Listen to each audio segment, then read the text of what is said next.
Sí, ya está bien. Avanzaremos una vez. Ya. Entonces, miren, inmunonutrición en cirugía es muy también importante. Bastantes estudios hay sobre el uso de inmunomoduladores o inmunonutrientes en los pacientes que van a ser sometidos a cirugía.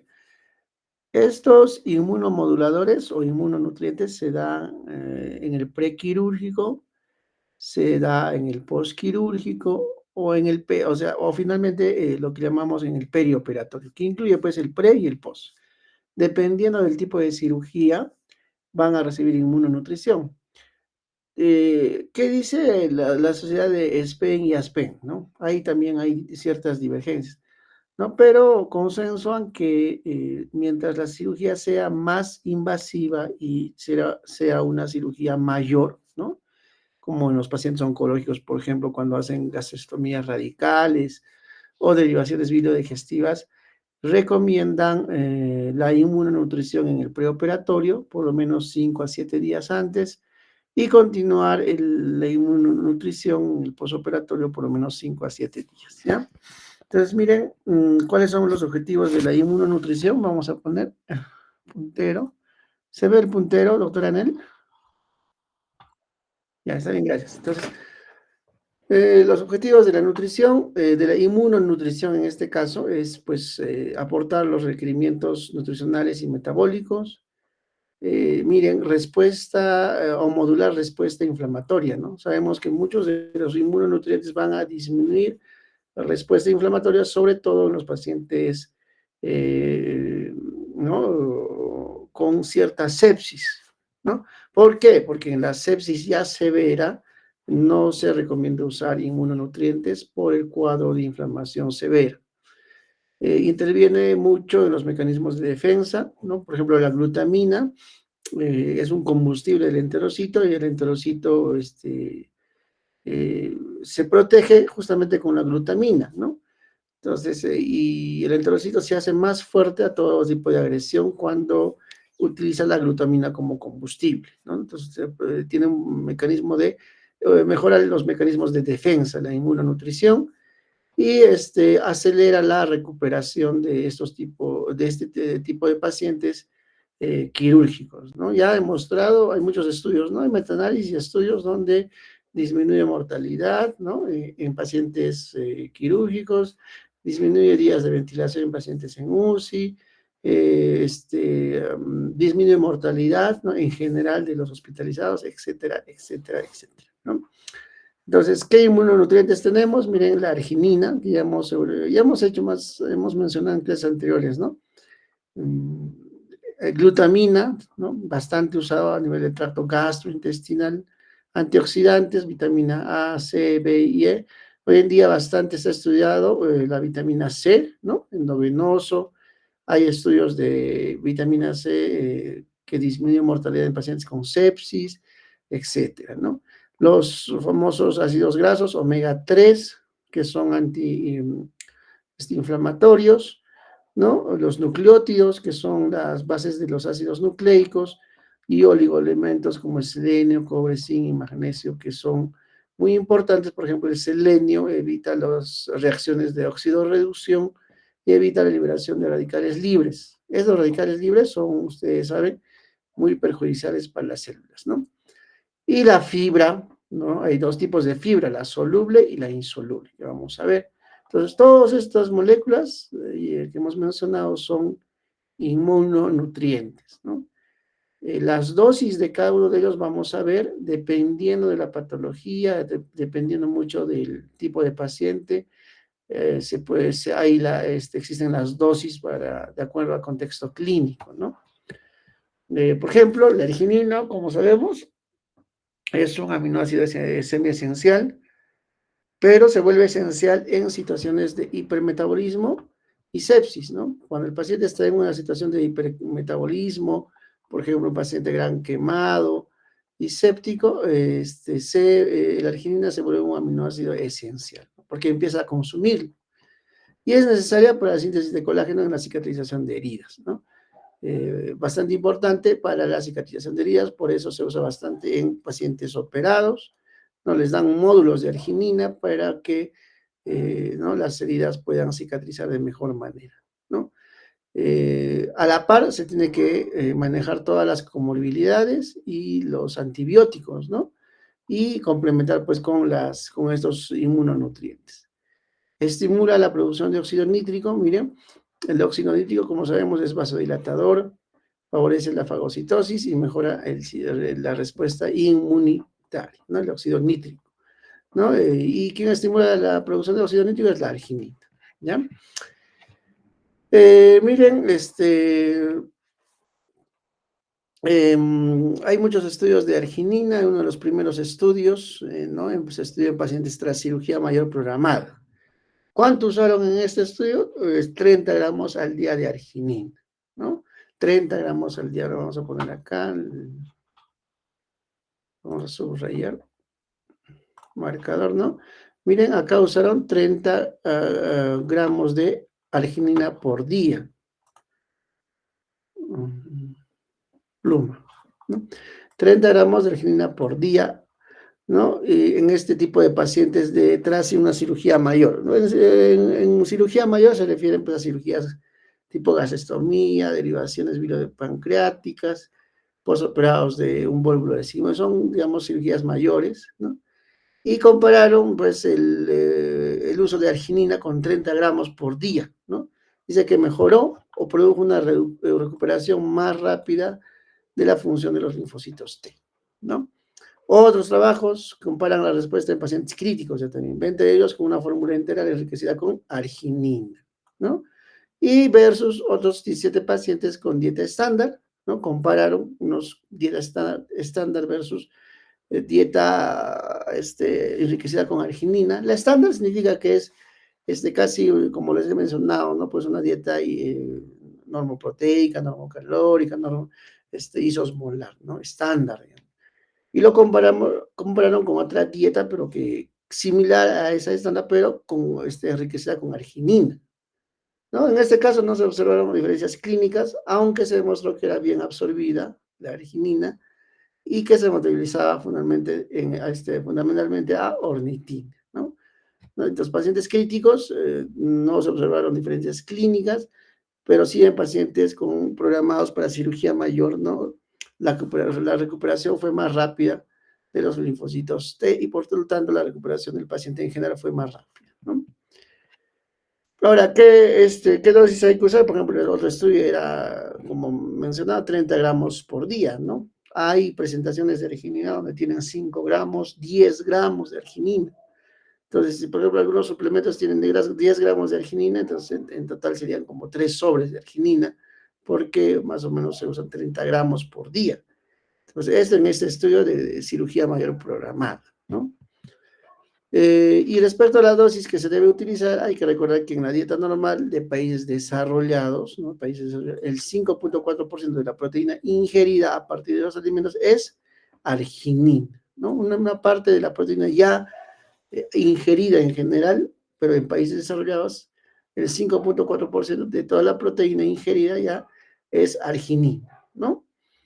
Y en la mayoría de los trabajos se usan dosis de hasta 30 gramos por día. Eso no se olviden para temas del examen. Ya 30 gramos por día más o menos. Con efectos secundarios leves como la diarrea, ¿no? Según algunos estudios, los que han consumido arginina han tenido algún tipo de diarrea, pero sin significancia clínica. Entonces, las dosis que usualmente han usado para los estudios, hay muchos estudios de arginina, ¿no? Y hay metaanálisis también. Ustedes saben que los metaanálisis son una compilación de todos los estudios, ¿no? Entonces, la mayoría ha usado 30 gramos al día, ¿no? De arginina. Entonces, la dosis que si queremos dar nosotros a un paciente arginina, no tenemos que fijar más o menos 30 gramos al día. Y si viene de 10 gramos, por ejemplo, de arginina o de 5 gramos, dependiendo del laboratorio, multiplicamos y vamos a tener el número de sobres de arginina que vamos a usar en ese paciente, ¿no? Sobre todo en pacientes con cirugía mayor, como hemos visto, ¿no? Miren, acá está Argitein, ¿no? Es un módulo proteínico en base base de L-arginina y proteína intacta, ¿no? ¿Cuántos gramos de arginina tiene? 4.5 gramos de arginina y 5 gramos de proteína de suero. Recuerden ustedes que les había dicho que la mejor proteína de alto valor biológico era la proteína de suero hidrolizado, ¿no? Entonces, en esta presentación viene 5 gramos de proteína de suero hidrolizado más 4,5 gramos de arginina, ¿no? Entonces, hay diferentes presentaciones, 5 o 10 gramos de arginina, dependiendo. Incluso los frascos que vienen ya una nutrición enteral completa, donde tienen vitaminas, micronutrientes, carbohidratos, lípidos, proteínas, mencionan la cantidad de gramos de arginina que tiene. Sin embargo, en muchos de los preparados de nutrición enteral solo viene una dosis mínima de estos inmunomoduladores o inmunonutrientes. Entonces se tiene que completar para llegar a las dosis que se han establecido de acuerdo a los estudios, ¿no? Entonces, digamos, si yo requiero 30 gramos de arginina por día y ahí viene sobres de 4,5 gramos, que es casi 5 gramos, voy a requerir más o menos 6 sobres a 7 sobres por día, que es, pues, que es buena cantidad. Ahora, generalmente estos nutrientes de glutamina, de arginina, eh, tienen un costo elevado, ¿no? Entonces, 20 soles, 30 soles, solo 10 gramos o 5 gramos. Entonces, si son 6 de 5, son pues una cantidad considerable también de gasto en este inmunonutriente, ¿no? Miren, la cantidad de nitrógeno en un paquete de Argiten es equivalente a la cantidad de 14 gramos de proteína intacta, ¿no? Entonces, vienen así preparados ya de arginina. Algunos le ponen arginina más, por ejemplo, más leucina, otros le ponen solo arginina, o en este caso arginina más proteína de suero hidrolizado, para complementar a todo lo que ya se le está dando al paciente, ¿ya? La glutamina, ya hemos mencionado, es bastante conocido, hoy en día bastante estudiado. Es un aminoácido no esencial que se transforma en esencial en el hipermetabolismo, otra vez, ¿no? Todos los procesos de hipermetabolismo, hipercatabolismo, requieren la presencia de inmunomoduladores, el cual los consume. Es el aminoácido más abundante del cuerpo, la glutamina, recuerden, y es el combustible primario de las células de división rápida, enterocitos y linfocitos. Ya recuerden, los enterocitos y linfocitos usan como combustible, ¿no? Para su reproducción, para su división, para su mantenimiento, sobre todo el enterocito, la glutamina. Por eso es importante en pacientes con disfunción del tracto gastrointestinal. Regula síntesis de proteínas, ¿no? La glutamina sale intracelular, ¿no? Y el déficit de glutamina disminuye la función celular sistémica de mucosas, ¿no? Endotelio y células inmunológicas, ¿no? Recuerden eso. Y ya muchos estudios mencionan que la glutamina disminuye las infecciones de translocación, perdón, bacteriana, ¿no?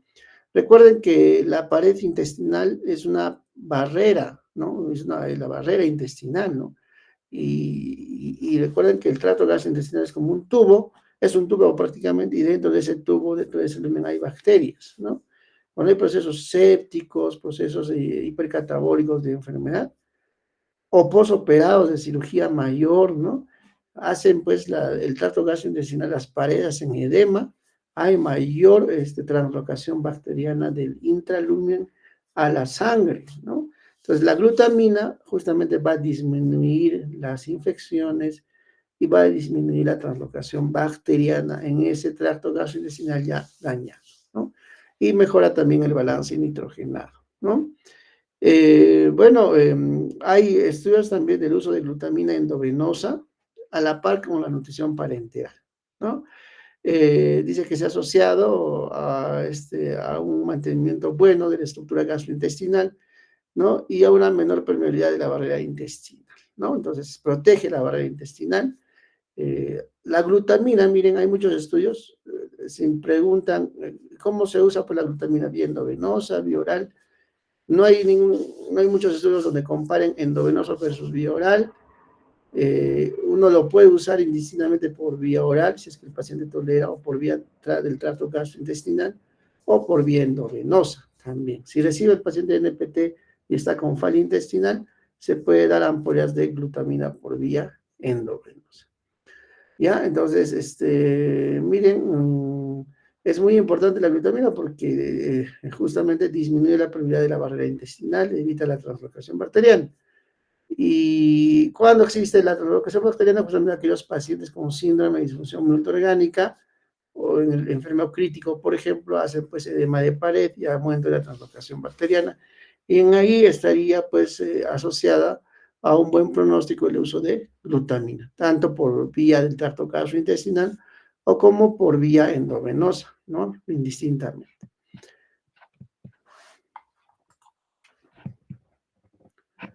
Miren, concentraciones bajas de glutamina se han asociado a una disfunción inmunitaria, ¿no? En grandes quemados y mayor mortalidad en paciente crítico. Entonces, no nos conviene tener glutamina baja porque se ha asociado a mayor mortalidad, ¿no? Miren, suplementación con glutamina de las fórmulas de nutrición parenteral se ha asociado con una mejoría del estado nutricional, aumento de la función de la inmunidad celular y una menor producción de las citocinas proinflamatorias, ¿no? Entonces han asociado la nutrición parenteral más glutamina también, versus solo nutrición parenteral y versus placebo también. Entonces, ha tenido buen resultado el uso de nutrición parenteral y a eso darle ampollas por vía endovenosa de glutamina por 6 días por lo menos. Y la dosis recomendada, miren, escuchen esto para temas de examen, la dosis recomendada según estudios clínicos en general va de 0,5 gramos por kilo por día de glutamina y 0,75 gramos por kilo por día cuando viene combinado alanina glutamina, ¿no? Entonces, glutamina también es bastante conocido, bastante usado, ¿no? Hay frasquitos, por ejemplo, acá, ¿no? Miren, es una presentación de Barzán, que es americano, viene así, ¿no? En presentaciones de glutamina. Miren, ¿de cuánto viene? 10 gramos, ¿no? Recuerden, 10 gramos. Entonces, si nosotros requerimos, como hemos dicho, 0,5 gramos por kilo por día de glutamina, y el paciente pesa 60 kilos, ¿cuánto tendríamos que tener? 5 por 6, 30, ¿no? 30 gramos de glutamina por kilo por día, por lo menos por 6 días a 7 días. Entonces viene de 10 gramos, ¿no? La glutamina. Entonces, si necesitamos 30 gramos, necesitaríamos 3 de estos módulos de glutamina para poder suplementar al paciente. Pero no solo un día, sino debemos dar por lo menos 7 días para tener un adecuado o una adecuada rehabilitación intestinal o un buen impacto con el uso de estos inmunomoduladores, ¿no? Entonces, no se olviden la glutamina, ¿no? En este preparado, ¿no? Viene de 10 gramos. Hay muchos preparados, hoy nos vienen de 5, otros de 15, ¿no? Entonces, pero la cuestión es que uno debe ver el inserto de cuántos gramos de glutamina y uno tiene que saber cuántos gramos más o menos sugieren los estudios de uso de glutamina por día y hasta cuántos días. El otro es el alitraj. El alitraj también es de Abbott, el otro era de Barzán, ¿no? Este es de Abbott, también tiene glutamina, ¿no? Solo que hay que leer la cantidad de glutamina que tiene, ¿no? Este tiene menos glutamina que los otros preparados, ¿no? Más, acá por ejemplo dice 76 gramos, pero en general de proteína, ¿no? No está especificando la glutamina, hay que leer el inserto igualmente, ¿no? Igual el alitraj tiene glutamina. Acá el de Barzán tiene ya glutamina pura, ¿no? Para usarlo directamente al tracto gastrointestinal, ¿no? Otro bastante conocido es el famoso Glutapac, ¿no? Que es una dieta modular. También Glutapac, por eso se llama Glutapac. Eso no viene de glucosa, sino Glutapac es de glutamina, que también tiene bastante glutamina, pero sin embargo ninguna de estas formulaciones enterales, excepto esta sí es purita.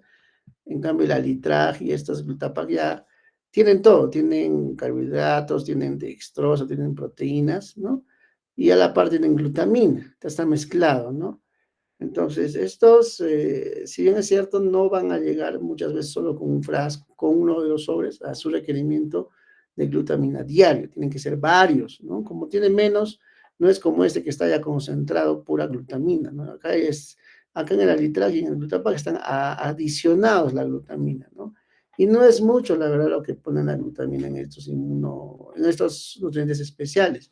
Entonces uno tiene que leer el inserto, ver cuánto le falta de glutamina para dar las dosis correctas por día, ¿no? Este es un estudio donde estudian el efecto de la glutamina y la leucina, ¿no? Como suplementos nutricionales en pacientes con sepsis. Pero ¿qué miden? El daño o la injuria muscular producida en la sepsis, ¿no? Que se produce en la sepsis y cómo protege el uso justamente de la glutamina, ¿no? Acá el uso de la glutamina y la leucina en pacientes con injuria del tejido muscular, ¿no? Específicamente en la sepsis. Ahorita vamos a ver, ¿no? Miren, la sepsis, ustedes saben que daña el músculo, ¿no? Produce al final es una sarcopenia, la propia sepsis, ¿no? Pero miren, han asociado solo leucina, el uso de leucina, solo glutamina, o han asociado también glutamina más leucina. Entonces, ¿qué efectos tienen? Por ejemplo, el uso de solo leucina regula, ¿no? la función, la expresión mitocondrial, ¿no? Regula los genes de la función mitocondrial, ¿no? Aumenta esa respuesta oxidativa propias de la mitocondria.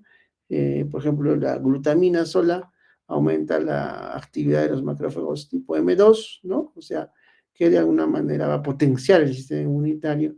Y la asociación de leucina con glutamina dentro del músculo, estamos hablando dentro del músculo, disminuye infiltración del monocito dentro del músculo, porque si va a haber mayor infiltración de los monocitos, se va a destruir las fibras musculares, disminuye la actividad de la calpaína. La calpaína es una enzima que descompone las proteínas en unidades más pequeñas. Entonces, si va a ser inhibido por esta combinación de glutamina y leucina, pues estas proteínas se van a mantener enteras y no se van a degradar. Disminuye además esta asociación entre glutamina y leucina, la reacción inflamatoria, las citocinas inflamatorias, y disminuye el HIF1 alfa, que también son moléculas proinflamatorias. Miren los beneficios, han estudiado solo leucina versus solo glutamina versus glutamina más leucina. Y la combinación de glutamina más leucina tiene, digamos, más efectos, no mejores, pero sí mayor cantidad de efectos relacionados a la disminución de la inflamación dentro del músculo, ¿no? Miren estos cortes musculares, ¿no? Este C significa, ¿no? Y este CSGL, ¿no? Este es leucina, glutamina, ¿no? Acá es solo leucina, acá es glutamina, pero todos los gráficos, 1, 2, 3, 4, 5 gráficos, corresponden a un paciente séptico. Entonces, el paciente séptico la han sometido, ¿no? al control, que es sin nada, ¿no? Ese es el control, ¿sí? Ese es el paciente séptico, ¿no? Versus control, versus el paciente séptico con glutamina, versus el paciente séptico con leucina y versus el paciente séptico con glutamina más leucina, ambos, ¿no? Y miren cómo va modificándose la estructura del tejido muscular. En este caso han hecho corte de los gastrocnemios, ¿no? Que queda en la pierna, ¿no? Y han hecho cortes y miren cómo se ve el tejido muscular en los cortes, se ve mejor o sin atrofia celular marcada en la asociación con glutamina y leucina, también con uso solo de leucina o solo de glutamina. Y miren el grupo séptico sin mayor medicación, como las células se van un poco opacando, se hacen más débiles, ¿no? Entonces, este gráfico me trata de mencionar la importancia del uso tanto de la glutamina o leucina, o solas o combinadas mejor, para mantener la estructura del tejido muscular, en este caso que se ha estudiado de los gastrocnemios, para extrapolar a los demás músculos, ¿no? Para ver su efecto benéfico. Miren, hay preparados de Glutazinc, ¿no? Miren, también viene de L-glutamina, 10 gramos, ¿no? Es también americano, el Nutrisite, ¿no? No es tan conocido, pero viene, ¿no? 10 gramos de glutamina y 7 gramos de zinc. Ustedes saben que el zinc es importante para los procesos de cicatrización y también para el enterocito. Nucleótidos, ya sabemos, son necesarios para la síntesis de ácidos nucleicos, ¿no? ADN y el RN son necesarios para mantener la función inmunológica. y reducen las complicaciones infecciosas. Como nucleótidos puros no hay en el mercado, pero como moléculas inmunomoduladoras se mencionan los nucleótidos porque son necesarios para la síntesis de ácidos nucleicos, ¿no? Y además para mantener la función inmunológica y reduce complicaciones infecciosas, ¿no? Los famosos ácidos omega 3, recuerden, los omega 3, omega 6. El omega 3 regula la inflamación, ¿no? Disminuye la inflamación, regula la respuesta inmunológica, compite con el ácido carotenoico omega 6 en la cascada enzimática. Los omega 3 son incluidos en las fórmulas enteras. O sea, fórmula enteral significa, por ejemplo, todo lo que les he pasado en el Bademecum, ¿recuerdan? Hay varios nutrientes especializados o fórmulas enterales, así se llama. Entonces, en el Bademecum, si uno ve pues varias fórmulas enterales, donde cada fórmula enteral, por ejemplo, el osmolar, el pulmoker, el nepro, el ensure, la glucerna, el alitrag, el fresobin, el diben, bueno, etcétera, etcétera.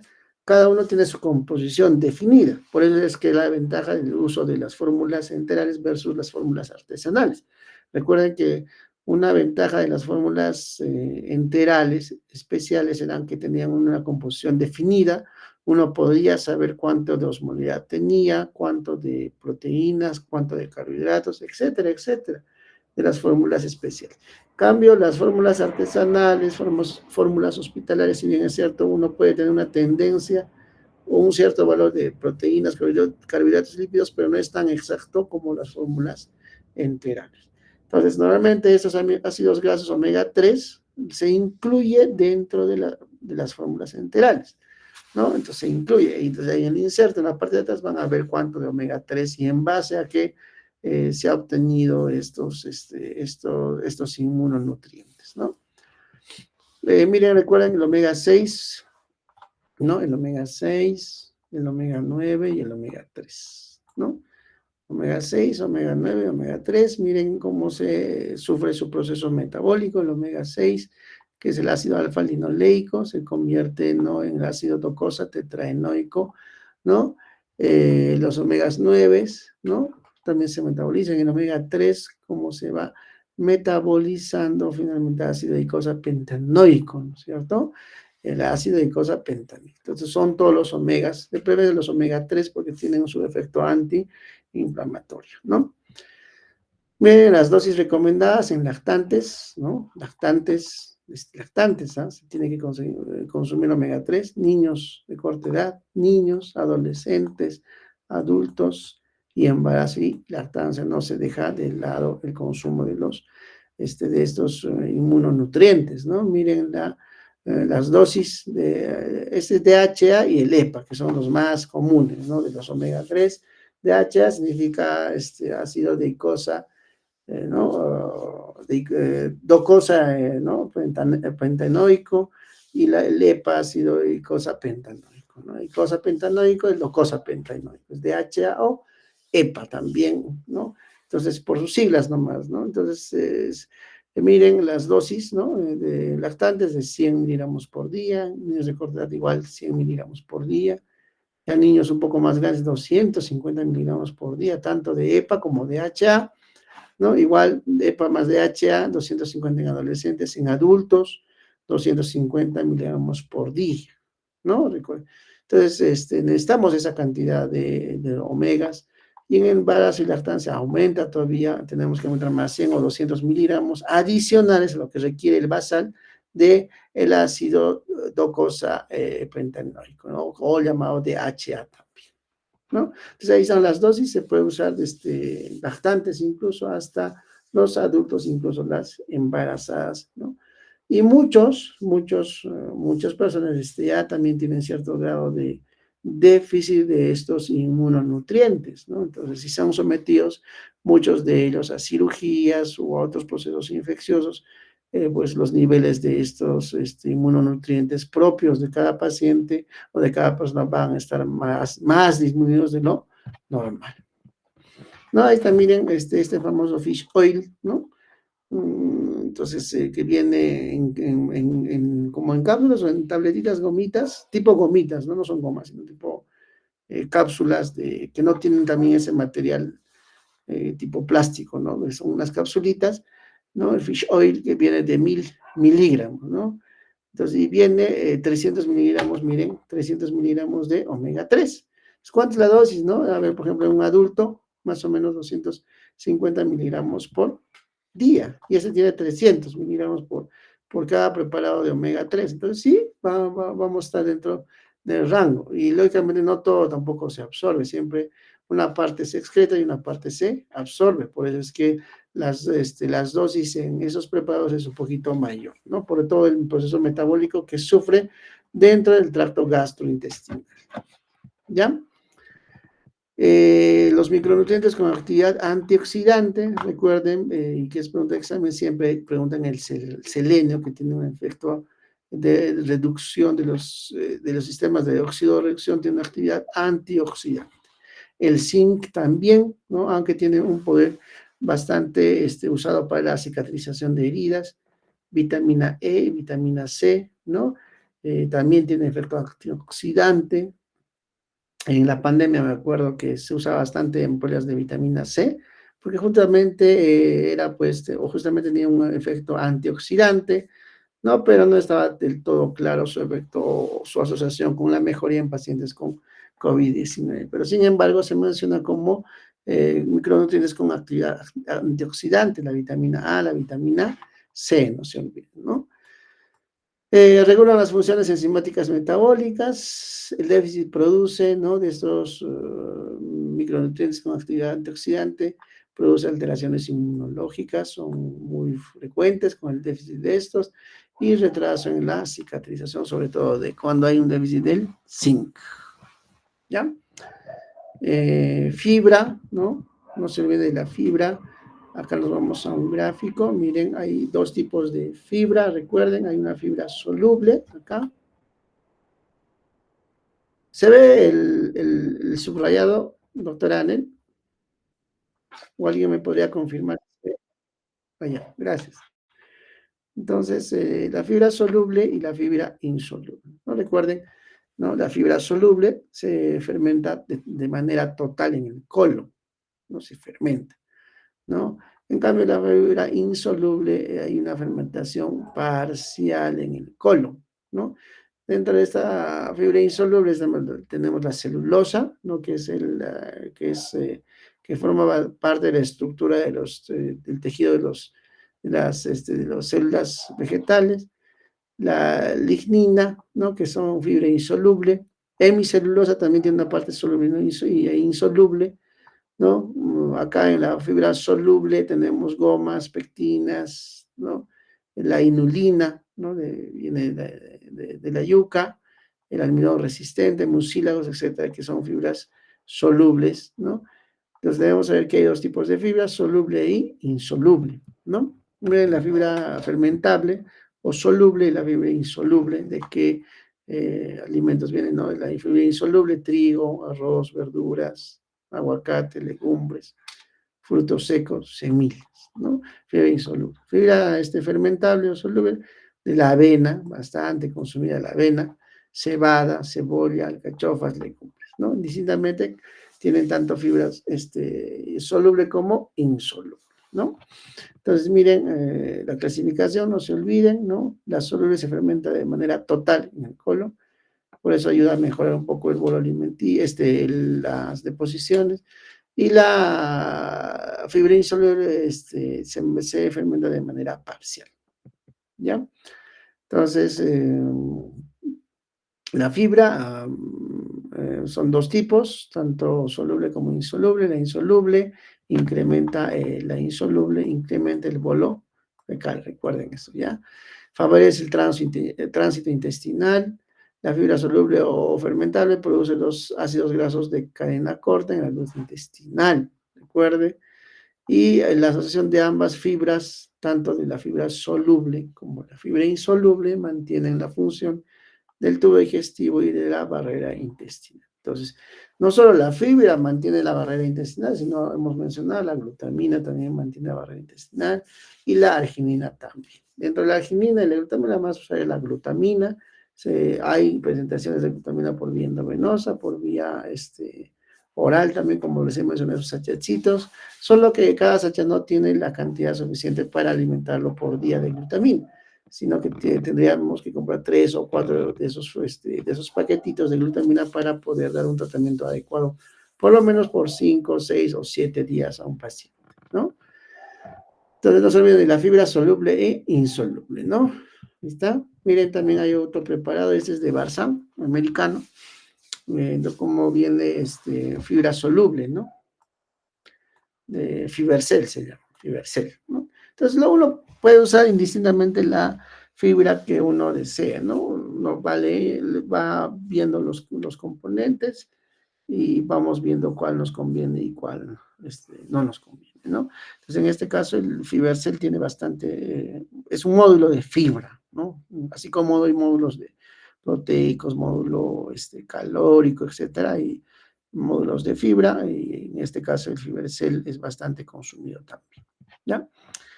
Fórmulas enterales con inmunonutrientes. Recuerden que las fórmulas enterales se refieren a todo lo que hemos pasado en el Vademecum, los Molay, el Pulmocare, son fórmulas enterales o nutrientes especializados, ¿no? Y recuerden cada uno, ¿no? Por ejemplo, el Alitraj, ¿no? Que les he mencionado, había el Oxepa, que ya lo han sacado del mercado, acá no sé por qué, pero tiene bastantes omegas. Entonces, miren, Alitraj, Impaj, sea cualquiera el nombre comercial de la fórmula enteral con inmunonutriente que se tiene, pues vamos a usarlo indistintamente de diferente manera, ¿no? Entonces, miren, este Alitraj, por ejemplo, tiene, ¿no? Miren, tiene, bueno, aquí está su osmolaridad, ¿no? Aquí está sus gramos, creo, 0.45 gramos por cada 100 mililitros de Alitraj. También tiene glutamina, ¿no? Recuerden, 1.42 gramos por cada 100 mililitros. ¿No? Es poco, ¿no? Por eso uno tiene que complementar con los módulos de glutamina, ¿no? El Oxepa no tiene, el Oxepa estaba bastante entrando en la institución y hasta que lo sacaron, ¿no? Los motivos se desconoce, pero tenía bastante carga de los omegas, el Oxepa. Y miren, no tenía arginina y tampoco tenía glutamina. Seguramente por eso también lo han sacado, ¿no? Entonces, cada fórmula entera, recuerden, ¿no? El Osmolay, el Pulmocare, el Nepo, cualquier fórmula entera, tiene su composición de arginina, glutamina, su osmolaridad, su cantidad de hidratos de carbono, grasas y proteínas. Y según viendo esto, ya cada uno puede ver cómo va usando los diferentes nutrientes que contienen, en este caso, glutamina o arginina, ¿no?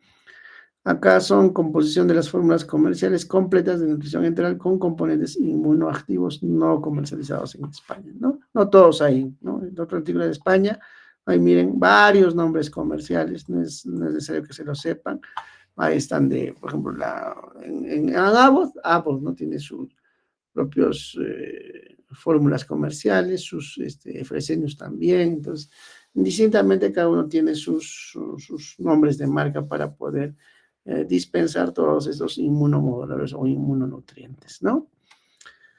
En cuanto a la cantidad y tiempo de administración de la fórmula con inmunonutrientes, ¿cuánto tiempo más o menos? ¿No? 20 días, 30 días, ¿no? Esto de acuerdo a la guía de SPEN, ¿no? Dice que deben de recibir en el preoperatorio 1000 cc por día por 7 a 10 días antes de la cirugía, ¿no? Miren, recomiendan usar en el preoperatorio esos inmunonutrientes o inmunomoduladores, ¿no? Y sin dejar de lado de dar su dieta con su requerimiento en volemia o en kilocalorías diario, ¿no? Por ejemplo, acá deben recibir en el preoperatorio 1000 mililitros por día por 7 a 10 días de fórmula con inmunonutrientes, o sea, del nutriente enteral especializado, no solo de inmunonutrientes, por eso ponen acá en frascos de 1000, ¿no?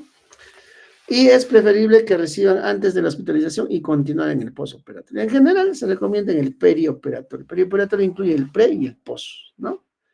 En las primeras 24 horas, por la zona nasogástrica y cruzal o zona nasoinal, se debe infundir 10 a 20 mililitros por hora de este nutriente que contiene glutamina, ¿no? Recuerden que Muchos de los nutrientes que ya usamos, por ejemplo, el más usado de los MOLAI, tienen también un poquito de glutamina, ¿no? Y al tercer día se debe llegar a 1500 mililitros por día por 7 a 10 días, ¿no? 7 a 10 días es el promedio de uso de estos inmunonutrientes, ¿no? Y no se debe dar, no dar en sepsis grave o shock séptico, porque no hay mucha evidencia. Además, estos inmunonutrientes como la glutamina pueden empeorar el cuadro de shock. Indicaciones, ¿no? Según ASPEN y grado de recomendación que ponen, ¿no? Pacientes con cirugía del tubo gastrointestinal con desnutrición moderada o grave, ¿no? Albúmina menor de 3.8, se debería usar inmunonutrientes. También pacientes con desnutrición grave y con albúmina menos de 2.8 en cirugía del tubo digestivo bajo también deben usar inmunonutrientes, ¿no? Trauma penetrante, ¿no? Grave, con lesiones de más de un sistema, también debería usarse inmunonutrientes. Pacientes con trauma abdominal grave también, inmunonutrientes. Pacientes con cirugía de cáncer de cuello, que van a ser sometidos a cirugía de cáncer de cuello y son cirugías programadas, como faringectomía, la indectomía, que son cirugías de cáncer de cuello, deberían usarse sus inmunonutrientes o inmunomoduladores, ¿ya? Según SPEN, las recomendaciones de inmunonutrientes, según SPEN, por favor, recuerden. Perioperatorio, que el perioperatorio indica el pre y el post, independiente, no depende del riesgo nutricional, sea riesgo bajo, intermedio, severo para desnutrición, independientemente de eso, ¿no? Las guías SPEN lo que recomiendan es usar, ¿no? Inmunonutrientes en aquellos pacientes con cirugía mayor en cáncer de cabeza y cuello o cirugía mayor por cáncer gastrointestinal. En esos casos, independientemente del riesgo nutricional, podría usar inmunonutriente. También en trauma grave, ¿no? En trauma grave. ¿Cuántos días? Como les he dicho, de 5 a 7 días antes de la operación y después 5 a 7 días después de la operación, ¿no? Son promedios. Las fórmulas siempre inmunomoduladoras, las que tienen inmunonutrientes o las puras también son superiores a las estándares, ¿no? Lógicamente. Y en sepsis moderado se pueden usar, pero en sepsis severa o shock séptico no se puede usar. En sepsis moderada podríamos usar, ¿no? Y también se puede usar en distrés respiratorio del adulto, el famoso ARDS, síndrome de distrés respiratorio agudo del adulto, ¿no? Entonces, ¿cuáles son las conclusiones de los beneficios de los inmunonutrientes? Uno, disminuye las infecciones, hemos visto. En pacientes en UCI disminuye, dice, los días de ventilación mecánica, disminuye estancia hospitalaria, ¿no? Y en pacientes que van a ser sometidos a cirugía abdominal, el cáncer y desnutridos, también, ¿no? Se usa en el pre y el postoperatorio, ¿no? Tanto glutamina como arginina. Y en pacientes de UCI quirúrgico con Apache de 10 a 20, ¿no? Que no tienen tanta mortalidad, se podría usar estos inmunonutrientes. Y en los politraumatizados, no se olviden, ¿no? Y no está indicada la inmunonutrición, lógicamente, aquellos pacientes que no toleran la fórmula enteral por lo menos más de 700 cc por día, porque va a tener bastante residuo gástrico alto y lo van a botar, y entonces de nada sirve dar la glutamina o el inmunonutriente. Claro, está en hemorragia digestiva, también está contraindicado. En pacientes con hipoperfusión esplácnica, hemos visto que también no. Y obstrucción intestinal inferior distal, también todo tipo de obstrucciones. Y pacientes que se recuperan de la dieta oral en menos de 5 días. Si el paciente ya puede comer en menos de 5 días y llega a su requerimiento proteico calórico, no hay problema, no es necesario dosar inmunonutrientes o darles inmunonutrientes, ¿no? Eso sería todo. Vamos a acá mantener o descartamos. ¿Tienen alguna pregunta hasta ahí, chicos? ¿Alguna pregunta, alguna duda, comentario? Hemos avanzado rápido, realmente tienen actividades para hacer. ¿Alguna pregunta, duda? Ya para culminar. Ya, entonces está bien, seguramente tienen actividades para mañana. Descansen. Ya, entonces continuamos. Hoy día hemos tocado el tema de inmunonutrición en cirugía. Han visto bastante usada la glutamina, la arginina, los omegas. y las dosis, ¿no? Las dosis son de acuerdo a muchos estudios, ya de acuerdo a los estudios que ya han usado, no hay una dosis estándar, depende de la patología del paciente, recuerden, ¿ya? Y cuándo también no se debe usar inmunonutrientes y cuándo tiene mejor evidencia, ¿no? Recuerden, la glutamina es tanto endovenosa como por vía oral o por el tracto gastrointestinal, ¿ya? Listo, entonces no habiendo preguntas, ya nos vemos, ¿ya? El sábado, ¿no? El sábado. O mañana, Daniel, vamos a avanzar. Ya, entonces el grupo el sábado no se olviden, ¿ya? 40, una hora nada más para poder avanzar. ¿Listo? Entonces tengan buena noche, chicos. Descansen. Ya les envío el registro de Gracias, asistencia. doctor. Hasta Gracias, luego. doctor. Buenas noches.